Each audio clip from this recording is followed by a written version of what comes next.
খরগোশ তাড়াতাড়ি দৌড়া, সিংহ আসতেছে। হ্যাঁ, আমাদের ধরতে পারলে খেয়ে ফেলবে। আজকে তো আমি ওদের দুজনকে খেয়ে ফেলবো। আরে আজকে তো সিংহ খরগোশকে খেয়ে ফেলবে। হরিণ তো কত জোরে দৌড় দিল। হরিণ, তুই তো আমার থেকে 2 গুণ বেশি দৌড়াতে পারিস। আজকে তো আমাকে সিংহ খেয়ে ফেলবে।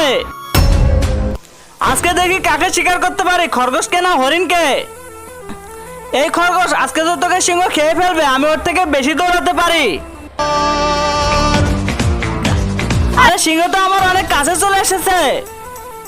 কিন্তু তার আগে তোমার কাছে কোনটা সব থেকে বেশি দামি, 1 বস্তা টাকা নাকি মা বাবা? যদি মা বাবা হয় ভিডিওতে একটি লাইক করে চ্যানেলটা সাবস্ক্রাইব করে দিও। লাইক সাবস্ক্রাইব যদি তুমি না করো তাহলে আমি বুঝে নেব তুমি মা বাবাকে একটুও ভালোবাসো না।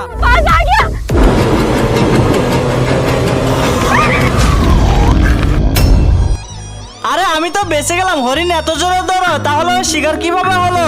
কারণ হরিণ বারবার পিছন দিকে দেখেছিল, সে কারণে ও ভয় পেয়ে আমার খাবার হয়ে গেল।